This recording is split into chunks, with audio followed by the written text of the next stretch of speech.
దేవుని పరిశుద్ధ నామానికి మహిమ కలుగుగాక. ఈ రాత్రికాల సమయంలో మరి ప్రాకరణమూడి గ్రామంలో మరి శ్రీదేవి గారి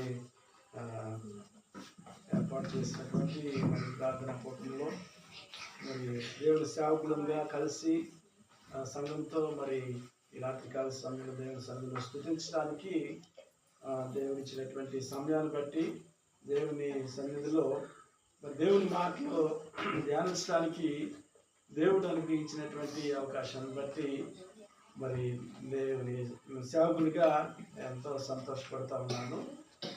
కొద్ది నిమిషాలు దేవుని యొక్క వాక్యాన్ని మనం ధ్యానం చేసుకుందాం.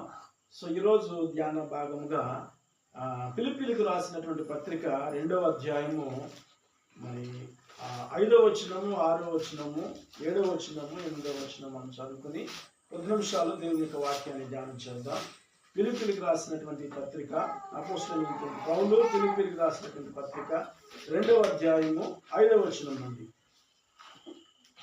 క్రీస్తు యేసునకు కలిగిన ఈ మనస్సు మీరును కలిగి ఉండుడి. ఆయన దేవుని స్వరూపము కలిగిన వాడై ఉండి దేవునితో సమానముగా ఉండుట విడిచిపెట్టకూడని ఆజ్ఞమని ఎంచుకొనలేదు గాని మనుషుల పోలికగా పుట్టి దాసుని స్వరూపమును ధరించుకొని తన్ను తానే వ్యక్తునిగా చేసుకొనెను. మరియు ఆయన ఆకారమందు మనుషుడిగా కనబడి మరణము పొందినంతగా అనగా శిలువ మరణం పొందినంతగా విధేయత చూపిన వాడై తన్ను తాను తగ్గించుకొనెను. సో మరి ఈ సమయంలో ఈ పత్రిక ఫిలిప్పీలకు రాసినటువంటి పత్రిక ఎవరు మరి రాశారు అని అంటే రచయిత ఎవరనంటే అపోస్తులైనటువంటి పౌలు గారు ఈ పత్రిక రాయటం అనేటువంటి జరిగింది. అయితే ఈ ఫిలిప్పీలో ఉన్నటువంటి మరి సంఘాన్ని ఎవరు స్థాపించారు అని అంటే మరి అపోస్తులైనటువంటి పౌలు గారే ఈ యొక్క సంఘాన్ని స్థాపించారు. అయితే ఎప్పుడు ఈ సంఘం స్థాపించబడింది అంటే మరి పౌలు గారు సువార్త ప్రయాణంలో అంటే సువార్త రెండవ ప్రయాణంలో మరి ఫిలిప్పీలో ఈ సంఘము స్థాపించబడింది. అయితే మరి ఈ ఫిలిప్పీలో ఉన్నటువంటి సంఘానికి ఈ పత్రిక ఎప్పుడు పౌలు గారు రాస్తా ఉన్నారంటే మరి పౌలు గారు ఖైదీగా చెరసాలలో జైల్లో ఖైదీగా మరి ఎందుకోసం ఉన్నాడనంటే సువార్త నిమిత్తము ఖైదీగా జైల్లో ఉండి ఈ ఫిలిప్పీలకు రాసినటువంటి పత్రికను వ్రాసి మరి ఫిలిప్పీలకు పంపిస్తున్నట్లుగా మనము ఈ పత్రికను చూస్తా ఉన్నాం. అయితే జైల్లో ఉన్నప్పుడు మరి సువార్త ప్రకటించడం అనేటువంటిది మరి దాని గురించి ఆలోచన చేసినట్లయితే సో మరి అది దేవుడు ఇచ్చినటువంటి గొప్ప ఆధిక్యతగా మనం చూస్తాం. అయితే ఈ యొక్క పత్రిక యొక్క ఉద్దేశం ఏంటంటే ఈ పత్రికలో ఎక్కువగా పౌలు గారు చెప్పింది ఏంటంటే సువార్త గురించి. అమ్మ వింటున్నారా? సువార్త గురించి ఈ పత్రికలో మరి ప్రకటించడం అనేటువంటిది జరిగింది. సో అయితే మరి చూడండి ఫిలిప్పీలకు రాసిన పత్రిక 4వ అధ్యాయం 4వ వచనంలో చూస్తే ఏమని అంటారంటే పౌలు గారు ఎల్లప్పుడూ ప్రభువునందు ఆనందించుడి మరలా చెప్పుదును ఆనందించుడి. పౌలు గారు ఎక్కడున్నారు? చెరసాల్లో ఉన్నారు. చెరసాల్లో ఉన్నప్పటికీ కూడా పౌలు గారు ఎట్లా ఉన్నారు అనేటువంటిది మనకు అర్థమవుతుందంటే ఎలా ఉన్నారండి? ఆనందంగా ఉన్నారు. ఆనందించు అని అంటూ ఉన్నారంటే ఆనందంగా ఉండబట్టి ఆయన ఆనందించండి అని సంఘానికి చెప్తా ఉన్నారు. సో మరి పౌలు శీలలు సువార్త ప్రకటిస్తున్నప్పుడు పౌలు శీలల్ని తీసుకుని వెళ్ళి చెరసాలలో వేసినప్పుడు మరి ఆ చెరసాలలో ఉండి మరి పౌలు గారు కానీ శీల గారు కానీ ఎందుకు వచ్చింది ఈ యొక్క బాధ, ఈ యొక్క ఇది చెరసాలలో అంటే ఇప్పుడంటే చెరసాలలో ఏమండి ఫ్యాన్లు వచ్చేసినాయి, టీవీలు వచ్చేసినాయి. విఐపీలుగా అయితే విఐపీల విధానంలోనే సౌకర్యాలు జైల్లో ఉన్నాయి. కానీ ఆనాటి దినాల్లో కరెంట్ లేదండి, ఫ్యాన్లు లేవు, ఏమండి ఎటువంటి సౌకర్యాలు లేవు. సో మరి స్వార్థ కొరకు మరి ఖైదీగా జైల్లో ఉండటం అంటే ఖైదీలకు అప్పుడు భయంకరమైనటువంటి శ్రమతో కూడినటువంటిది అన్నమాట. అటువంటి పరిస్థితిలో ఉండి కూడా మరి పౌలు గారు మరి ఆనందంగా చెరసాల్లో ఉండి ఏమండి ఏం చేశారు? అపోస్తల కార్యాలు మనం చూస్తాం కదా, చెరసాలలో వేయబడినప్పుడు వాళ్ళు ఏం చేశారు? పౌలు శీలలు చెప్పాలమ్మా ఏం చేశారు? పాటలు పాడారు. పాటలు పాడినప్పుడు ఏమైంది? చెరసాల అయిపోయింది, సంఖ్యలు తెగిపోయినాయి, ఏమండి కదా, దేవుని కార్యం అక్కడ జరిగింది. సో చెరసాలలో ఉన్నప్పటికీ కూడా వారి నోట, దేవుని సేవకుల నోట ఏమొచ్చిందండి? పాటలు. పాటలు అంటే పాటలు ఎప్పుడు వస్తాయి? సంతోషంగా ఉన్నప్పుడు, ఆనందంగా ఉన్నప్పుడు వస్తాయి. అందుకనే ఏమండి ఖైదీగా ఉన్నప్పటికీ కూడా, చెరసాలలో ఉన్నప్పటికీ కూడా మరి పౌలు గారు ఆనందంగా ఉండి సంఘానికి ఏమని చెప్తున్నారు? ఆనందించండి అని చెప్తా ఉన్నారు. తర్వాత ఈ పత్రికలో ఏమండి కొన్ని విషయాలు మరి మొదటి అధ్యాయంలో మనం చూస్తే పౌలు గారు మాట్లాడతారు. ఏంటి ఆ విషయాలు అంటే, కొంతమంది ఏమండి మరి పౌలు గారికి విరోధంగా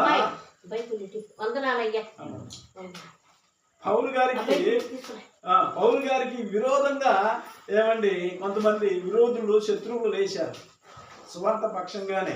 ఎట్లాగంటే పౌలే సువార్త ప్రకటించాలా? పౌలే గొప్పవాడా? ఏమండి పౌలే సువార్త ప్రకటించాలా? పౌలే గొప్పవాడా? మేము కూడా సువార్త ప్రకటించలేమా అని చెప్పేసి కొంతమంది ఏమండి కక్ష చేత సువార్త ప్రకటించినటువంటి వారు ఉన్నారు. కొంతమంది ఏమండి మంచి మనసుతో సువార్త ప్రకటించినటువంటి వారు ఉన్నారు. సో కాబట్టి మరి ఫిలిప్పీలకు రాసినటువంటి పత్రికలో మరి మనం చదివినటువంటి ఏమంటే వాక్య భాగంలోనికి మనం వెళ్ళి కొద్ది నిమిషాలు మనం చదివినటువంటి 3-4 వచనాల్లో ఉన్నటువంటి మాటలను మనము ధ్యానం చేద్దాం. ఓకేనండి. సో 5వ వచనాన్ని చదువుకుందాం. ఇప్పుడు వరకు ఉపోద్ఘాతముగా ఏమండి ఫిలిప్పీ రాసినటువంటి పత్రిక యొక్క మరి ఉపోద్ఘాతాన్ని మనం చూసాము. సో వాక్య వివరణలోనికి వెళ్దాం. 5వ అధ్యాయం 2వ అధ్యాయం 5వ వచనం. క్రీస్తు యేసునకు కలిగిన ఈ మనస్సు మీరును కలిగి ఉండుడి. సో ఈ వచనము ఏమండి పౌలు గారు రాస్తున్నారు కదా, ఎవరికి రాస్తూ ఎవరికి చెప్తా ఉన్నారు ఈ మాట? ఎవరికి చెప్తా ఉన్నారమ్మా? సంఘానికి రాస్తా ఉన్నారు. సంఘానికి ఈ మాట చెప్తా ఉన్నారు. ఏ మాటది? క్రీస్తు యేసునకు కలిగిన ఈ మనస్సును మీరును కలిగి ఉండండి. ఈ సమయంలో ఒక ప్రశ్న మనం వేసుకోవాలి. ఏంటి ఆ ప్రశ్న అంటే, దేవుని చేత ప్రేమించబడి దేవుని పిలుపును అందుకొని రక్షింపబడినటువంటి దేవుని బిడ్డలు, క్రైస్తవులు, విశ్వాసులు, సో వారికి ఏమండి వేసుకోవాల్సిన ప్రశ్న ఏంటంటే, క్రీస్తు యేసునకు కలిగినటువంటి మనస్సు. రకరకాల మనసులు ఉన్నాయి లోకంలో. ఎవరి మనసు వాళ్ళదే కదండి, అంతే కదా. ఒకరి మనసు ఇంకొకరిది కాదు, ఎవరి మనసు వాళ్ళది. రకరకాల మనసులు ఉన్నాయి.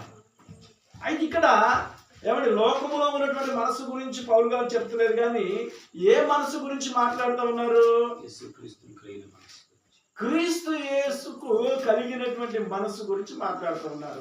అయితే దేవుని బిడ్డలకి ఏమంటే యేసు క్రీస్తు ప్రభువారు కలిగినటువంటి మనసు కలిగి ఉండటము సాధ్యమేనా? Yes or no? సాధ్యమేనా కాదా? చెప్పండి. సో క్రైస్తవులం కదా మనము?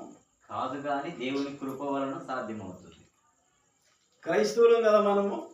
ఏమంటే విశ్వాసులం కదా మనము?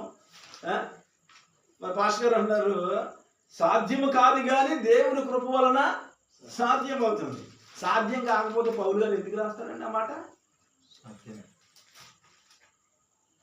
ఆలోచిద్దాం. యేసు ప్రభు కలిగినటువంటి మనస్సు నేను కలిగి ఉండాలంటే నా వైపు నుంచి నేను చూసుకుంటే సో అది నాకు సాధ్యమే, కష్టమేమో ఆ మనసు కలిగి ఉంటాం. దేవుని మనసు నేను ఎలా కలిగి ఉంటానండి కదండి అనేటువంటి ఆలోచన సహజంగా రావచ్చు. ఎందుకంటే ఇక్కడ మనం గమనించినట్లయితే అది సాధ్యం కాకపోతే ఎవరి పౌలు గారు ఆ మాట వ్రాసి ఉండేవాళ్ళు కాదు. సో మానవులుగా ఏమండి మనకు అది మనుషులుగా అది సాధ్యపడకపోవచ్చు, అసాధ్యమేమో, కానీ దేవునికి అది సాధ్యము. క్రీస్తు యేసునకు కలిగిన ఈ మనసును ఏమండి మీరును కలిగి ఉండండి. ఏమని బిడ్డలారా ఇక్కడ మనం ఆలోచన చేసినట్లయితే ఏమండి సో మరి దేవుని యొక్క వాక్యంలో ఏమండి పౌలు గారు మరి సాధ్యము క్రీస్తు యేసును కలిగినటువంటి మనసు కలిగి ఉండటము సాధ్యము అని పౌలు గారు మరి ఈ యొక్క పత్రికలో కలిగి ఉండండి అని చెప్తున్నాడు. సాధ్యం అవ్వచ్చు అనేటువంటిది. తర్వాత కొరింథీయులకు రాసినటువంటి మొదటి పత్రిక 2వ అధ్యాయం 16వ వచనంలో చూసినట్లయితే అక్కడ ఒక మాట మనకు కనపడుతుంది. కొరింథీయులకు రాసినటువంటి మొదటి పత్రిక 2వ అధ్యాయం 16వ వచనం. ప్రభువు మనస్సును ఎరిగి ఆయనకు బోధింపగలవాడెవడు? మనమైతే క్రీస్తు మనస్సు కలిగిన వారం. మనమైతే క్రీస్తు మనస్సు కలిగిన వారమా కలిగిన వారము కాదా? కలిగిన వారము. మనమైతే క్రీస్తు మనస్సు కలిగినటువంటి వారం. ఏమండి దేవుని బిడ్డలు ఏమండి ఏ మనస్సు కలిగినటువంటి వారు? క్రీస్తు మనస్సును కలిగినటువంటి వారు. తర్వాత రోమా పత్రిక 8వ అధ్యాయం 5వ వచనం. రోమా పత్రిక 8వ అధ్యాయము 5వ వచనం. శరీరానుసారులు శరీర విషయముల మీద మనసుంతురు. ఆత్మానుసారులు ఆత్మ విషయముల మీద మనసునుంతురు. శరీరానుసారులు ఆత్మానుసారులు. సో దేవుని బిడ్డలారా ఆత్మానుసారులు ఆత్మ విషయముల మీద ఎవరి మనసును ఉంచేటువంటి వారుగా ఉన్నారు. ఆత్మానుసారులు అంటే ఎవరండి? ఆత్మానుసారులు అంటే ఎవరు? దేవుణ్ణి ఎరిగినటువంటి వారు, దేవుని నమ్మినటువంటి వారు, దేవుని ఆత్మను కలిగి దేవుని బిడ్డలుగా జీవించేటువంటి వారు. సో కాబట్టి దేవుని బిడ్డలారా క్రీస్తు యేసును కలిగిన ఈ మనస్సును మీరును కలిగి ఉండండి అని అంటే క్రీస్తు యేసును కలిగినటువంటి మనసు కలిగి ఉండటం అనేటువంటిది సాధ్యమా అసాధ్యమా అంటే ఏమండి సాధ్యము అనేటువంటిది మనం చూస్తూ ఉన్నాం. దేవుడు సాధ్యపరచగలడు ఆయన యొక్క కృప ద్వారా. తర్వాత 7వ వచనంలో ఏమండి కొన్ని మాటలు మనం చూడండి. ఏలయనగా శరీరానుసారమైన మనసు కాదండి. ఫిలిప్పీయులకు రాసిన పత్రిక 2:7. ఫిలిప్పీయులకు రాసిన పత్రిక 2వ అధ్యాయం 7వ వచనం. మనుషుల పోలికగా పుట్టి దాసుని స్వరూపమును ధరించుకొని తన్ను తానే రిక్తునిగా చేసుకొనెను. రిక్తునిగా అంటే ఏమంటే ఏమీ లేని వాడిగా. సో యేసుక్రీస్తు ప్రభువారు ఏమంటే ఏమీ లేనటువంటి వాడు కాదు, కానీ ఏమంటే ఏమీ లేనివాడుగా చేసుకున్నాడు. సో యేసు ప్రభు మాటల్లోనే యేసు ప్రభు వారు ఏం కలిగి ఉన్నాడో మనం చూడండి. యోహాను సువార్త 17వ అధ్యాయం 5వ వచనం. యోహాను సువార్త 17వ అధ్యాయం 5వ వచనం.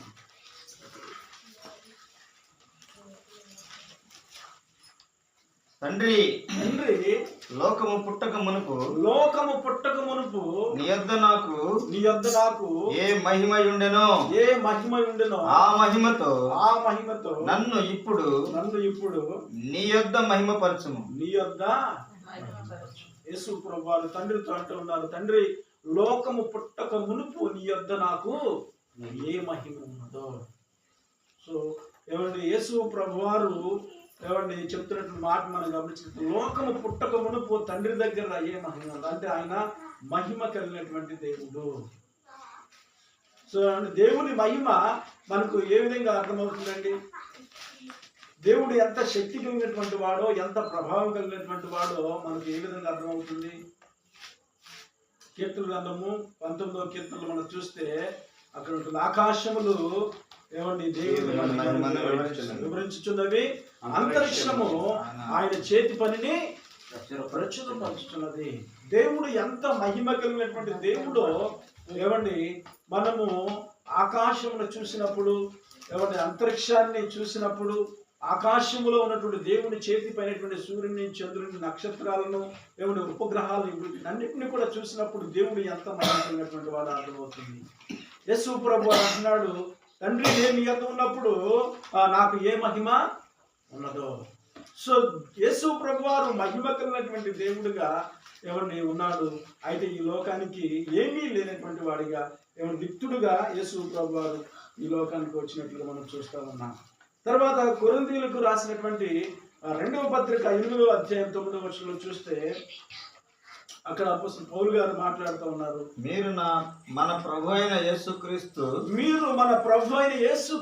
కృపను ఎరుగుదురు కదా. ఆయన ధనవంతుడైయుండియు మీరు తన దారిద్ర్యము వలన ధనవంతులు కావాలనని మీ నిమిత్తము దరిద్రుడాయను. ఏమండి ఆయన ఏమై ఉన్నాడు? ధనవంతుడై ఉన్నాడు. దేవుడు ధనవంతుడై ఉన్నాడు. సో మనల్ని ఏమండి ధనవంతులుగా చేయుట కొరకు ఆయన ఏమై ఉన్నాడు? దరిద్రుడు ఆయను. అంటే ఏమీ లేనివాడిగా, సో ఏమీ లేనటువంటి, అన్నీ ఉన్నటువంటి వాడు దేవుని బిడ్డలారా, అన్నీ ఉన్నటువంటి వాడేమో, అన్నీ ఉన్నటువంటి వాడు ఏమీ లేనిగా వాడిగా ఏమండి ఈ లోకానికి వచ్చాడు. అయితే ఏమీ లేనటువంటి వారు ఏమండి అన్నీ ఉన్నటువంటి వారిగా ఈ లోకంలో. అర్థమవుతుందమ్మా?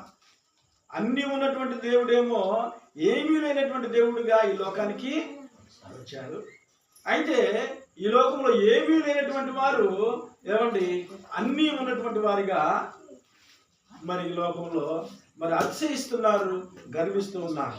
సో కాబట్టి దేవుని బిడ్డలారా, మరి తన్ను తానే రిక్తునిగా చేసుకున్నాడు యేసు ప్రభువారు, ఏమీ లేనటువంటి వాడుగా.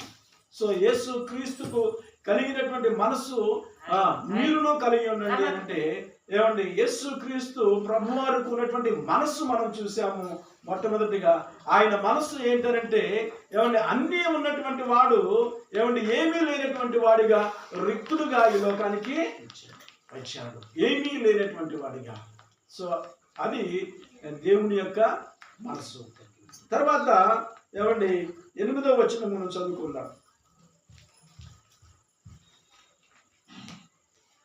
8వ వచనం, మరియు ఆయన ఆకారమందు మనుషుడుగా కనబడి మరణము పొందినంతగా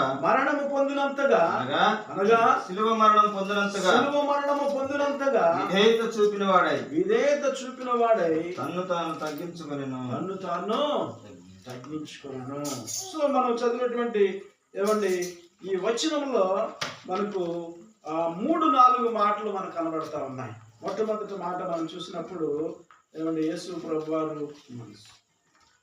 ఏమండి 8వ వచనంలో మనుషుడుగా కనబడి, ఏమండి యేసు ప్రభువారు ఎట్లా కనబడ్డారండి ఈ లోకంలో?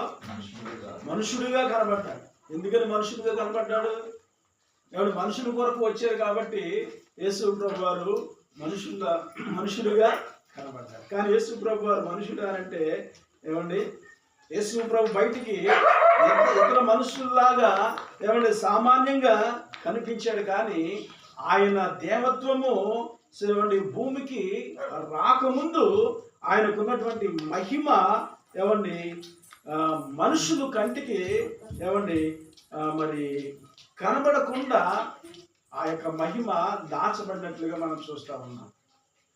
ఏమండి దేవుడు మనుషుడుగా ఈ లోకానికి వచ్చాడు. కానీ ఏమండి సో ఆయన యొక్క మహిమ ఏమండి యేసు ప్రభువారు ఈ లోకానికి వచ్చిన తర్వాత ఆయన మహిమ మనుషులు కనబడిందా?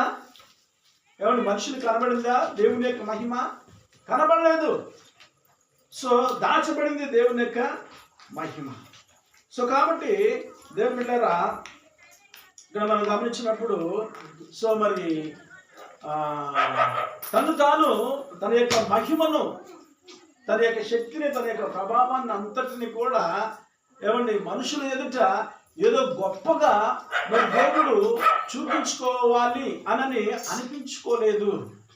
యేసు ప్రభు వారు తనకున్నటువంటి శక్తి బల ప్రభావాలను, నాకు ఇంత శక్తి ఉంది, ఎంత మహిమ ఉంది, ఏమండి మహిమకరమైనటువంటి కార్యాలు ఏమండి చేసేసేసి సో దేవుడు మనుషులను మరి ఏదో అంటారు కదా, మాయాజాలం అట్లా మబ్బులో పెట్టి మాయాజాలం చేసి మరి యేసు ప్రభువారు ఏమన్నా చేశారంటే ఏమి కూడా చేయలేదండి. ఆయన ఏమి కూడా చేయలేదు. సో మనుషుల మధ్యలో సంచారం చేసి దేవుని బిడ్డలారా మనం గమనించినప్పుడు మనిషి యొక్క ఏమంటే వ్యక్తిత్వము, ఏమంటే మనిషి యొక్క మరి ప్రేమ, సో మనిషి యొక్క గుణలక్షణాలు ఏవైతే ఉన్నాయో ఆ విధంగానే యేసు ప్రభువారు మనుషుల ఎదుట మనుషులకి కనబడ్డాడు. అంతేనండి. బాధ వచ్చినప్పుడు ఆయన బాధపడ్డాడు. ఏమంటే ఏడుపు వచ్చినప్పుడు ఆయన ఏడ్చాడు. ఎక్కడ ఏడ్చారు? యేసు ప్రభువారు కన్నీళ్ళు విడిచారు. గెత్సేమనే తోటలో కన్నీళ్ళు విడిచారు. తర్వాత ఇంకెక్కడ విడిచారండి? లాజరు చనిపోయినప్పుడు ఎవరి కన్నీరు? నేను దేవుణ్ణి, నేను ప్రభావం కలిగినటువంటి వాడిని, నేను గొప్పవాడిని, నేను కన్నీరు విడిచడం ఏంటి? నేను కన్నీరు విడిస్తే నా యొక్క ఇగో దెబ్బతింటుంది, లేకుంటే నా యొక్క శక్తి సామర్థ్యాలు తగ్గిపోతాయి, లేకుంటే నా పేరు ప్రతిష్టలు ఏమండి దిగజారిపోతాయి అని చెప్పేసి యేసు ప్రభువు అనుకోలేదు. ఏమండి మనుషులలో ఏమండి మనిషిగా మమేకమైపోయి మనుషుల్లో మనిషిగా ఆయన కనిపించాడు. మనుషుల్లో మనిషిగా ఆయన యేసు ప్రభువు వారు కనిపించినట్లుగా మనం చూస్తా ఉన్నాం. తర్వాత ఇంకొక మాట మనం చూసినప్పుడు దేవుని బిడ్డలారా చూడండి, తను తాను ఏమండి తగ్గించుకున్నటువంటి స్వభావము, తను తాను తగ్గించుకునేటువంటి మనసు. యేసు ప్రభువు వారు మన యొక్క మనసు ఏంటంటే ఏమండి తగ్గించుకునేటువంటి మనసు. చూడండి మత్తయి సువార్త 11వ అధ్యాయం 29వ వచనంలో మనం చూసినప్పుడు సో ఒక మాట ఏమండి మరి అక్కడ రాయబడి ఉంది. చూడండి మత్తయి సువార్త 11వ అధ్యాయం 29వ వచనం. నేను సాత్వికుడను, దీన మనసు గలవాడను గనుక మీ మీద నా కాడి ఎత్తుకొని నా యొద్ద నేర్చుకొనుడి, అప్పుడు మీ ప్రాణములకు విశ్రాంతి దొరుకును. యేసుక్రీస్తు ప్రభువారి యొక్క ఏమంటే మనసు తగ్గించుకునేటువంటి మనసు. యేసు ప్రభు వారు అంటున్నారు, నేను సాత్వికుడును, ఏమంటే దీన మనసు గలవాడును, మీరు నా యొద్దకు వచ్చి ఏమంటాడండి యేసు ప్రభు వారు? నేర్చుకోనండి, నా కాళ్ళు ఎత్తుకుని నేర్చుకోనండి, అప్పుడు మీకు విశ్రాంతి దొరుకును. సో దేవుని బిడ్డలారా ఆయన జీవించినటువంటి జీవిత కాలం అంతటిలో సో మరి యొక్క మాటలు ఎంతో సత్యమైనటువంటివిగా మనం చూస్తూ ఉన్నాం. తర్వాత పేతురు రాసిన మొదటి పత్రిక 2వ అధ్యాయము 23-24 వచనాలలో మనం చూసినప్పుడు అక్కడ మరి యేసు ప్రభు వారి యొక్క వినయము తేటతెల్లంగా ఏమండి ఆయన మరి మరణంలో మనకి కనిపించినట్లుగా మనం చూస్తా ఉన్నాం. చూడండి పేతురు రాసినటువంటి మొదటి పత్రిక 2వ అధ్యాయము 23-24 వచనాలు. ఆయన దూషింపబడి బదులు దూషింపలేదు, ఆయన దూషింపబడి బదులు దూషించలేదు, ఆయన శ్రమ పెట్టబడి బెదిరింపక న్యాయముగా తీర్పు తీర్చు దేవునికి తన్ను తాను అప్పగించుకొనెను. న్యాయముగా తీర్పు తీర్చు దేవునికి తన్ను తాను అప్పగించుకొనెను. సో ఇక్కడ ఈ వచనంలో మనం చూసినప్పుడు దేవుని బిడ్డలారా యేసు ప్రభు వారి యొక్క వినయము అనేటువంటిది ఏమండి ఇక్కడ మనకు కనబడుతుంది. మళ్ళీ ఒకసారి చదువుతుందా మాట. దూషింపబడి బదులు దూషింపలేదు, ఆయన దూషింపబడి బదులు దూషింపలేదు, ఆయన శ్రమ పెట్టబడి బెదిరింపక న్యాయముగా తీర్పు తీర్చు దేవునికి తను తాను అప్పగించుకొనెను. సో వినయముతో ఏమండి తగ్గించుకునేటువంటి మనసు కలిగి, ఏమండి వినయమైనటువంటి మనసు కలిగి న్యాయముగా తీర్పు తీర్చు దేవునికి దేవుని బిడ్డల తన్ను తాను అప్పగించుకునేను. యేసు ప్రభువారు ఏమండి ఎంతగా తగ్గించుకున్నారో, తగ్గించుకుని ఎంతగా ఏమండి తగ్గింపు మనసు దేవునిది ఇక్కడ మనకు అర్థమవుతుంది. న్యాయముగా తీర్పు తీర్చు దేవునికి ఏమండి తను తాను అప్పగించుకున్నాడు. యేసయ్య ఎవడు తను తాను దేవునికి అప్పగించేసుకున్నాడంట. ఎవడు దేనికోసం అప్పగించుకున్నాడండి? సిలువ మరణము పొందటానికి దేవునికి అప్పగించుకున్నాడు. సహజంగా ఏమంటే యూదులు యేసు ప్రభువుని సిలువేశారు, ఏమంటే యూదులు యేసు ప్రభువుని మరణానికి అప్పగించారు అని చెప్పేసేసి అంటారు. కానీ సో మరి అది కొంతవరకే వాస్తవం. అయితే పూర్తి వాస్తవం ఏంటంటే ఏమంటే యేసు ప్రభువుని మరణానికి అప్పగించింది ఎవరో? నేను తానే అప్పగించుకున్నాడు. యేసు ప్రభువుని మరణానికి అప్పగించింది ఎవరండి? యేసు ప్రభువుని శ్రమలకు అప్పగించింది ఎవరు?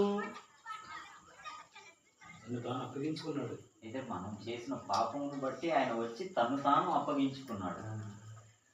వాక్యంలో మనం చూస్తే ఏమండి న్యాయముగా తీర్పు తీర్చు దేవునికి తను తాను, దేవునికి యేసయ్య తను తాను అప్పగించుకున్నాడు. మరణానికి అప్పగించింది ఎవరనంటే యేసు ప్రభువుని దేవుడే అప్పగించాడు.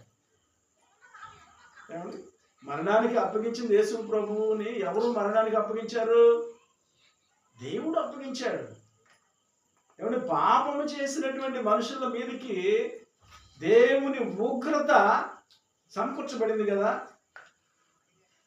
పాపం చేశారు మనుషులు, పాపం చేసిన మనుషుల మీదకి దేవుని ఉగ్రత రావాలి. సో ఆ ఉగ్రతను భరించేవాళ్ళు ఎవరు? దేవుని ఉగ్రతను భరించేవాళ్ళు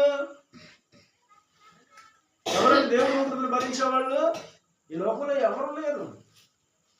దేవుని ఉగ్రతను భరించేవాళ్ళు ఎవరు భరించలేరు. దేవుని ఉగ్రతను ఎవరు భరిస్తారనంటే దేవుడే తన యొక్క ఉగ్రతను భరించగలడు. అందుకనే ఏమంటే మనుషుల మీదకి రావాల్సినటువంటి ఉగ్రతను ఏమంటే ఎవరి మీద వేసుకున్నారు? దేవుడు ఆయన మీదే వేసుకున్నాడు. సో ఇక్కడ మనం చదివిన వర్షంలో మనం చూస్తే న్యాయముగా తీర్పు తీర్చు దేవునికి తను తానుగా అప్పగించుకున్నాడు, దేవునికి అప్పగించుకున్నాడు.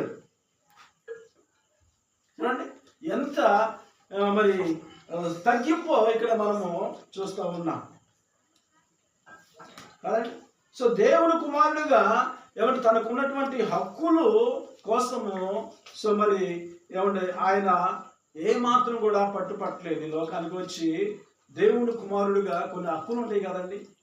ప్రతి ఒక్కరికి కొన్ని హక్కులు ఉంటాయి కదా. ఆ హక్కుల పట్ల యేసు ప్రభువారు ఏ మాత్రం కూడా పట్టుపట్టలేదంట. ఏమంటే మనుషులు ఆయనపై తప్పుడు నేరం మోపి ఆయన్ను నానా బాధలు ఏమంటే పెట్టి మరి మరి చంపుతున్నప్పటికీ కూడా ఏమండి యేసు ప్రభువారు ఏమైనా కానీ వారిని ఎదిరించారా? ఏమండి ఏ మాత్రం కూడా ఎదిరించలేదు, ఏ మాత్రం కూడా ఏమండి దూషించలేదు, ఏ మాత్రం కూడా బదులు చెప్పలేదు.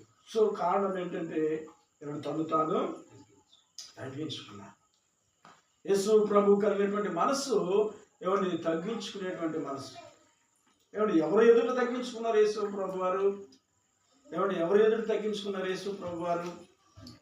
ఏమండి తండ్రి ఎదుట ఆయన తగ్గించుకున్నారు, దేవుని ఎదుట ఆయన తగ్గించుకున్నారు. మనుషుల ఎదుట తగ్గించుకోవాల్సినటువంటి అవసరత దేవునికి లేదు, తగ్గించుకున్నాడు. మూడో మాటకు మనం చూసినప్పుడు ఏమంటే సిలువ అనేటువంటి మాట మనం చూస్తా ఉన్నాం. సిలువ మరణం. సిలువ మరణం అనంటే దేవుని బిడ్డలారా మనం గమనించినట్లయితే సో మరణముల కన్నా ఏమండి అతి హీనమైనటువంటి మరణం, లోకంలో ఉన్నటువంటి మరణాల కన్నా అతి హీనమైనటువంటి మరణము ఏదంటే సిలువ మరణం. చాలా ఎంతో ఘోరమైనటువంటి తప్పు పాపము ఏమండి చేసినటువంటి మరి వ్యక్తులకు అటువంటి శిక్షను అమలు చేస్తారు. సో అంత అవమానకరమైనటువంటి మరి సిలువ మరణాన్ని యేసు ప్రభు వారు పొందినట్లుగా మనం చూస్తా ఉన్నాం. సో రోమా వారు నేరస్తులకు రోమా ప్రభుత్వము నేరస్తులకు ఇప్పుడు విధించేటువంటి మరణశిక్ష ఈ యొక్క శిలువ మరణంగా మనం చూస్తామన్నాం. తర్వాత 4వ మాటగా మనం చూసినప్పుడు దేవుని బిడ్డలారా, విధేయత చూపినటువంటి వాడు. సో విధేయత, యేసు ప్రభు వారికి కలిగినటువంటి మనస్సు ఏ మనస్సు అంటే విధేయత కలిగినటువంటి మనస్సు. విధేయుడయ్యాడు. ఎవరికి విధేయుడయ్యాడండి యేసు ప్రభు వారు? ఎవరికి విధేయుడయ్యాడు? తండ్రి అయినటువంటి దేవునికి విధేయుడు అయ్యాడు. చూడండి, మత్తయి సువార్త 2వ అధ్యాయము 39వ వచనం. మత్తయి సువార్త 2వ అధ్యాయము 39వ వచనం.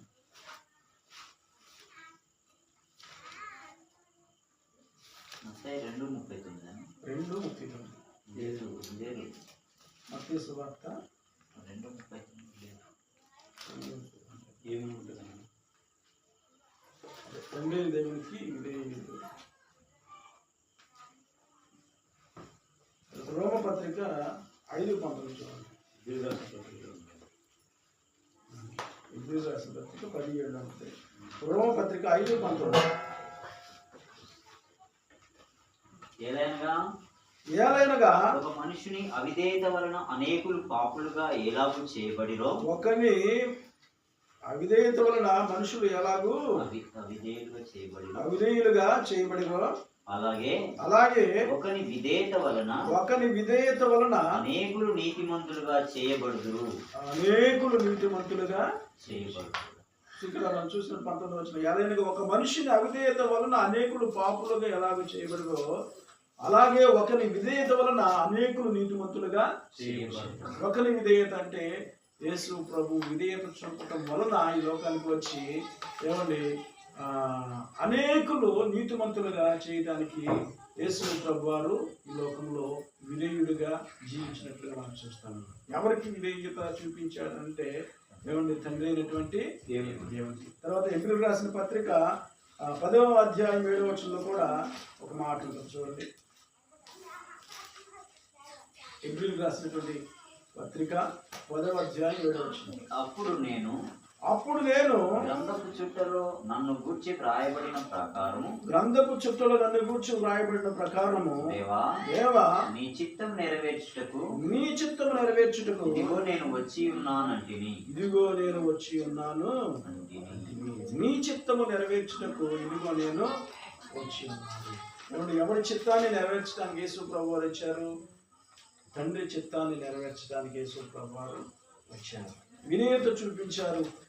ఎవరికి విధేయత చూపించారు అంటే తండ్రి అయినటువంటి దేవునికి విధేయత చూపించారు.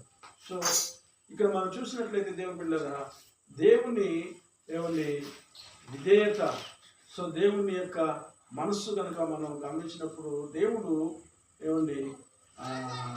సర్వలోకానికి చక్రవర్తిగా, రాజులకు రాజుగా, ప్రభువులకు ప్రభువుగా లోకానికి ఏకైక దేవుడుగా యేసు ప్రభు వారు ఒక్కడే లోకానికి ఏకైక దేవుడుగా. నేను తప్ప ఈ లోకంలో వేరొక దేవుడు లేడు అని ఖచ్చితంగా దేవుడు చెప్పింది ఎవరనంటే సో నేను కదండి. సో నేను అనేటువంటి ఆ మాటకి అర్హుడైనటువంటి వాడు ఎవరంటే యేసు ప్రభు. సో నేను అనేటువంటి మాటకు అర్హుడు యేసు ప్రభు. నేను అనేటువంటి దేవుడు నేనుగా ఉండకుండా ఐ అనేటువంటి మాట ఉయ్యిగా మారినట్లుగా మనం చూస్తాము. ఉయ్యి అంటే అర్థం ఏంటండి? మనము కదండి. నేను అనేటువంటి దేవుడు సో మనము అనేటువంటి ఆ యొక్క దానిని కలుగ చేసినట్లుగా మనము యేసు ప్రభువుని బట్టి మనము అర్థం చేసుకోవచ్చు. సో నేనే అనేటువంటి దేవుడు మనము అని అనడానికి ఈ లోకానికి వచ్చి మనల్ని అందరినీ కూడా ప్రేమించి ఆ మనసు కలిగి జీవించాలని దేవుని బిడ్డలకి దేవుడు బోధిస్తున్నట్లుగా ప్రకటిస్తున్నట్లుగా మనం చూస్తామన్న. కానీ ఈ లోకంలో అయ్యి అనేటువంటి దేవుడే, నేను అనేటువంటి దేవుడే మనం అనేటువంటి స్థితిలోనికి వచ్చినప్పుడు ఈ లోకంలో ఉన్నటువంటి మనుషుల యొక్క స్వభావము, మనుషుల యొక్క మనసు ఏ విధంగా ఉందంటే మనము అనేటువంటి వారిగా ఉండవలసినటువంటి వారు ఐ అనేటువంటి స్థాయిలోనికి కానీ ప్రతి ఒక్కరు కూడా సాధ్యంలో మనుషులు ఉన్నటువంటి మనస్తత్వాన్ని కనుక చూస్తే ఏ విధంగా ఆలోచిస్తారు? నేను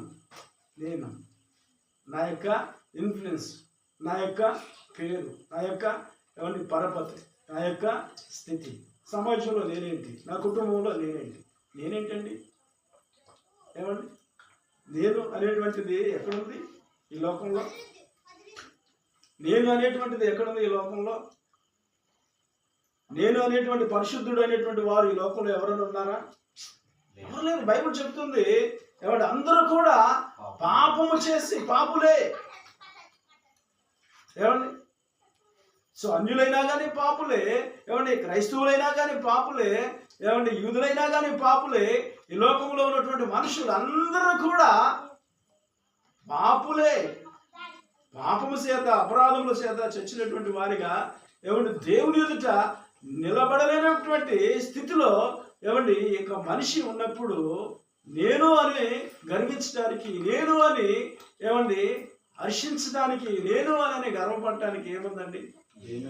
ఏమీ లేదు. యేసుక్రీస్తు ప్రభువారు ఈ లోకంలోనికి రాకపోతే దేవుడు అనేటువంటి పేరును ఉచ్చరించడానికి, దేవుని దగ్గర నిలబడటానికి, దేవునితో మాట్లాడటానికి, దేవుని మాటలు వినేటువంటి దమ్ము, ధైర్యం అనేటువంటిది ఈ లోకంలో ఎవరికి కూడా లేదు. యెహోవా, యేసయ్యా అనని నోరారా పిలిచేటువంటి ఆధిక్యత ఎవరికి కూడా లేదు. యేసు ప్రభువు తను తాను తగ్గించుకొని శిలువ మరణం పొందినంతగా దేవునికి విధేయత చూపించి శిలువ మరణము పొంది మనుషులందరినీ కూడా నీతిమంతులుగా చేయటానికి, తండ్రి ఎదుట నిలబెట్టడానికి, తండ్రితో మాట్లాడటానికి, తండ్రి సన్నిధిలోనికి చేరేటువంటి అవకాశాన్ని, ఆధిక్యతను యేసుక్రీస్తు ప్రభువారు ఈ లోకానికి రావటం ద్వారా కలిగింది. సో బానిసత్వపు నిర్మూలన అనేటువంటిది రోమా ప్రభుత్వ కాలంలో దేవుడు భయంకరమైనటువంటి బానిసత్వం అనేది ఉండేది. బానిసత్వం అంటే మనుషులు బానిసలుగా మనుషుల్ని కొనేటువంటి వారు. ఇప్పుడు గేదెల్ని, పశువుల్ని, పక్షుల్ని ఎట్లాగా సంతలో తీసుకుని వెళ్ళి అమ్ముతూ కొంటున్నామో అట్లాగే బానిసలుగా మనుషుల్ని అమ్ముతూ కొనేటువంటి వారి పరిస్థితి. అంటే ఏంటి?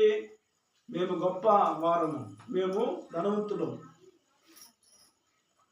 మనుషులను దాసులుగా, ఆ దాసత్వం అనేటువంటి కాడి కింద నుండి మనుషుల్ని విడిపించడానికి యేసు ప్రభువారు దేవుని బిడ్డలారా ఈ మనస్సు కలిగి ఈ లోకంలోనికి వచ్చినట్లుగా మనం చూస్తాము. సో కాబట్టి దేవుని కృపచేత రక్షింపబడి నీతిమంతులుగా తీర్చబడి దేవుని బిడ్డలుగా పిలువబడుతున్నటువంటి వారు కి ఉండవలసినటువంటి మనసు పౌలు గారు అంటూ ఉన్నారు, ఈ మనసు మీరును కలిగి ఉండండి. యేసు క్రీస్తు కలిగినటువంటి మనసు మీరును కలిగి ఉండండి. ఈ రాత్రికాల సమయంలో దేవుని ఉచితమైనటువంటి కృప ద్వారా రక్షణను పొందుకుని, దేవుని ఉచితమైనటువంటి కృప ద్వారా దేవుని పిలుపును పొందుకుని, దేవుని ఏర్పాటులో మనం ఏర్పాటు చేయబడి, దేవుని పేరు పెట్టుకుని, దేవుని నామం పేరును కలిగి క్రైస్తవులుగా, విశ్వాసంలో దేవుని బిడ్డలుగా జీవిస్తూ మనం ఏ మనసు కలిగి ఉన్నాం? దేవుని బిడ్డలుగా ఏ మనసు కలిగి ఉన్నాం? యేసు క్రీస్తు కలిగినటువంటి ఈ మనసు కలిగి ఉన్నామా? లేదండి, నేను రక్షింపడ్డాను కరెక్టే, దేవుడు నా కొరకు ప్రాణం పెట్టాడు కరెక్టే, దేవుడు తగ్గించుకున్నాడు కరెక్టే, ఆయన గొప్ప దేవుడు, ప్రాణం పెట్టాడు, విధేయత చూపించాడు, తగ్గించుకున్నాడు, శిలువ మరణం పొందాడు, అంతా కూడా వాస్తవమే. కానీ నా మనసు నాదేనండి, దేవుని మనసు నాకు అవసరం లేదండి అని అంటే దేవుని బిడ్డలారా అది ఎంతవరకు న్యాయమో కదా? అది ఎంతవరకు న్యాయం? సో కాబట్టి రాత్రికాల సమయంలో పౌలు గారు అంటున్నటువంటి మాట, క్రీస్తు యేసు కలిగినటువంటి ఈ మనసును మీరును కలిగి ఉంటారు. సో మరి దేవుని కృపచేత రక్షింపబడినటువంటి మీరు మరి మనమందరం కూడా యేసు క్రీస్తు కలిగినటువంటి మనస్సు కలిగి సో ఆయన నామానికి మహిమకరంగా ఈ లోకంలో మరి జీవితం. ఈ మాటలు దేవుడు కొద్ది మాటలు దేవుడు దీవించిన